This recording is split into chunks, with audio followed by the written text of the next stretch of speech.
Vivre à l'étranger a corrompu tes mœurs. Tu n'arriveras à rien, surtout pas à t'adapter. Tu es devenu trop carré, trop maniaque, trop américain. Tu fais tâche et tu n'as pas de réseau. Je ne savais pas si je devais prendre ça comme un compliment ou comme une attaque, mais j'avais anticipé son assaut. Elle se répétait. Elle m'avait déjà tout dit au téléphone avant que je ne revienne. Peut-être cherchait-elle à s'assurer que je l'entendais bien cette fois. Mes yeux se firent vitreux. À peine arrivé, je ne l'entendais déjà plus, et dans ma tête, je fredonnais un air de Craig Mack, Flavor in your ear. J'ai lu le livre de Michel Christophe, Noir Pays. C'est un livre que je conseille de lire parce qu'il aborde des thèmes qui touchent justement la société guadeloupéenne, des personnages de notre société, des situations aussi qu'on peut rencontrer à travers la vie de tous les jours. Et donc, je conseille fortement de lire ce livre-là. Ça sera mon troisième livre de Michel Christophe. En fait, je l'ai découvert à travers le Cameroun et où l'on découvre le fonctionnement d'une famille, mais à travers le fonctionnement de cette famille, c'est le fonctionnement de toute une société. J'ai beaucoup apprécié ce livre-là. C'était un voyage avec l'auteur et les personnages. Je prends beaucoup de plaisir à lire cet auteur et puis il a de l'humour à côté Et de ça. puis, c'est un auteur qui est facile à lire, donc voilà, on ne peut que vous le conseiller. Michel Christophe, heureuse de te recevoir dans l'émission Pas à Page. Merci de m'avoir invité. Alors, tu es un auteur tu as déjà écrit de nombreux ouvrages. Tu es aussi consultant et tu signes ici avec Noir Pays, un roman tourné sur le thème, autour du thème, même dirais-je, du retour au pays natal. Alors, le personnage principal de ton roman, dénommé Julien, est un avocat d'une 50aine d'années qui travaille à New York depuis fort longtemps. Mais pendant la pandémie, il décide de rentrer dans son île natale qu'il appelle Fandjouri. On va bien insister dessus. Alors, en quoi ton personnage, le personnage donc de ce roman, pourquoi appelle-t-il son île Fandjouri? En fait, c'est le nom de son île, comme la Mandchourie. D'accord. Moi, j'ai choisi ce nom-là pour ne pas offenser, pour dire ce que j'avais à dire sans que les gens s'arrêtent sur le nom de l'endroit et pour qu'ils puissent se projeter, même s'ils ne sont pas de l'île que j'avais en tête. Je ne vais pas te demander quelle est l'île que tu avais en tête, mais on ne peut pas s'empêcher de penser à fandchouisme quand on voit Fandjouri. Est-ce que c'est un jeu de mots voulu ou alors c'est pour, comme tu disais tout à l'heure, faire penser à la Mandchourie? Oui, la Mandchourie, la Fandchourie, le Fandchou. Parce que le Fandchou, c'est une espèce de philosophie que j'oppose à Ubuntu et qui commence à définir un peu trop le caractère de notre culture. Alors, est-ce que tu pourrais définir un petit peu Ubuntu pour celles et ceux qui ne sauraient pas trop Ubuntu, c'est le propre des Bantous, de l'Afrique centrale à l'Afrique australe du Sud. C'est une philosophie qui est partagée par les populations traditionnelles et c'est Mandela qui l'a popularisée. Je suis parce que nous sommes. J'existe parce que nous existons. Et donc, ça veut dire qu'il y a un sentiment de solidarité. J'en donne un exemple qui va vous permettre de comprendre. Un chercheur a mis des bonbons sur un morne et il a rassemblé les enfants d'un village. Il leur a dit « Le premier qui arrivera en haut pourra prendre tous les bonbons. » Les enfants se sont mis à courir pour aller chercher les bonbons. Et quand ils sont arrivés, le premier a attendu que les autres arrivent. Ils ont partagé les bonbons. Le chercheur leur a dit « Mais pourquoi tu n'as pas tout pris? Tu pouvais tout prendre. » Et l'enfant a répondu « Ubuntu. » D'accord. Je suis parce que nous sommes, c'est-à-dire qu'il y a un sentiment de solidarité. Il y en a l'autre, comme on dit en créole guadeloupéen, il y en a l'autre. Et moi, quand j'étais petit en Guadeloupe, il y avait des coups de main, il y avait beaucoup d'entraide. Je pouvais aller chez mes voisins manger, je pouvais être discipliné par mes voisins, mes voisines, par tout le monde.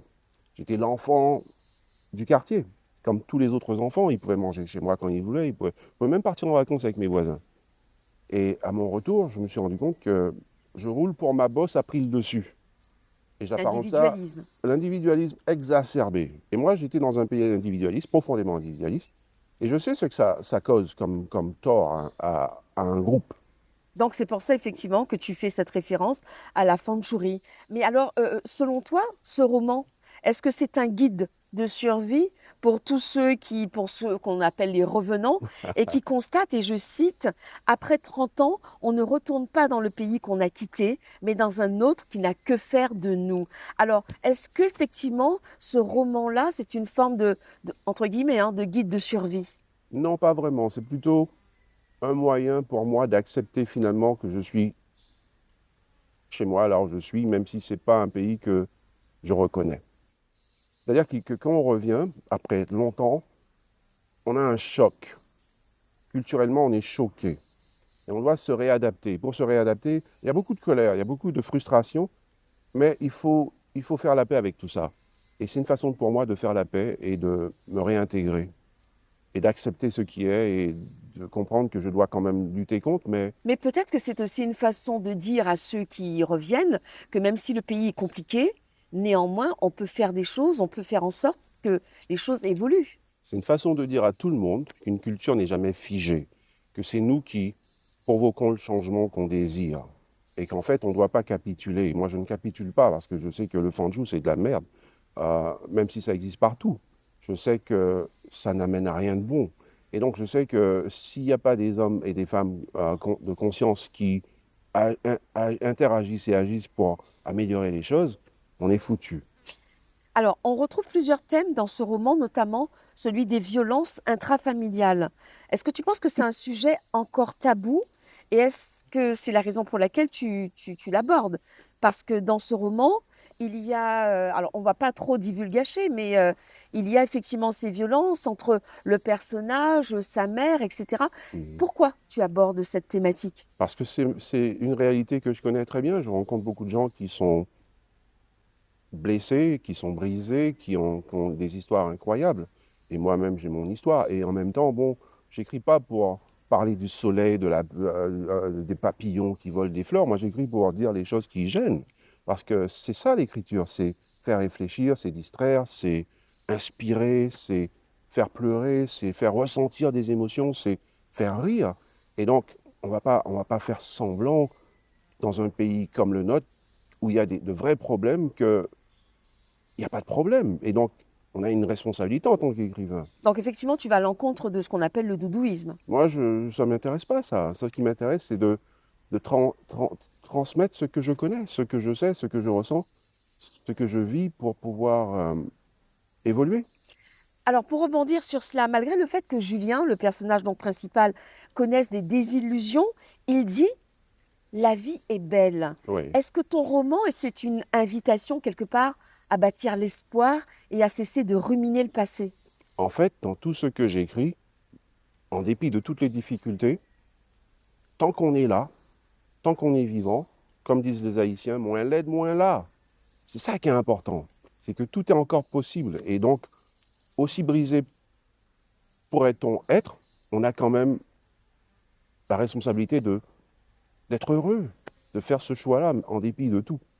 Donc même si le titre c'est Noir pays, mais noir n'est pas forcément associé à quelque chose de sombre, de désespérant. Au contraire, tu appelles à travers ce roman-là à garder espoir et à construire et à bâtir. Oui, tu vois, il y a un grillage. Tu vois un pays au loin, avec des lumières, Exact. mais il y a un grillage qui t'empêche d'y accéder. Et donc, quelque part, on va sortir de tout ça pour créer un monde dans lequel on peut s'épanouir. Et donc, oui, noir pays, mais ça, c'est un jeu de mots parce qu'on dit blanc pays. Exact. Et en fait, les blancs pays ont des caractéristiques, mais les noirs pays ont des caractéristiques. Mais on ne dit pas noir pays, mais moi, je dis noir pays. Parce que le noir ici est différent du noir ailleurs.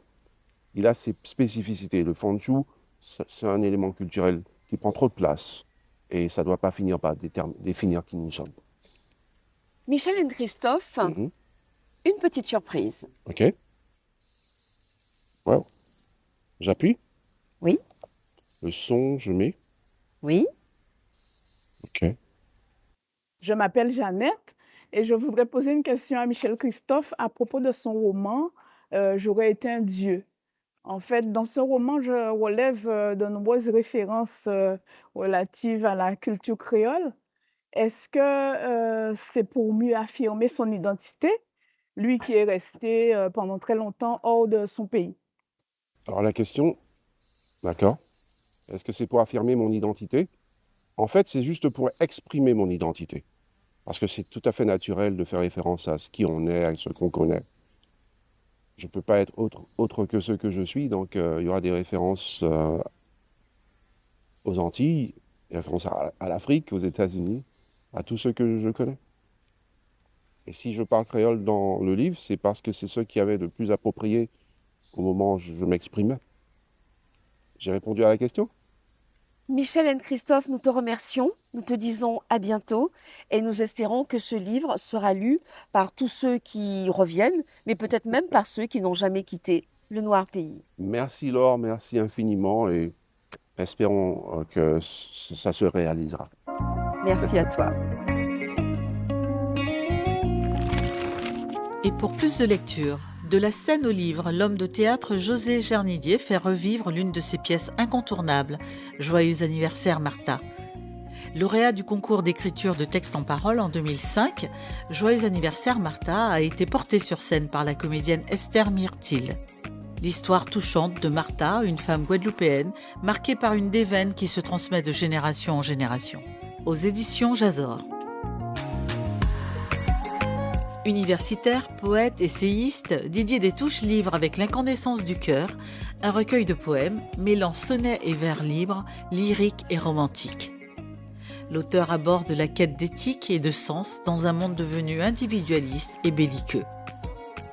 Didier Destouches partage aussi une réflexion sur l'éphémère et l'éternité. Aux éditions Negmaro.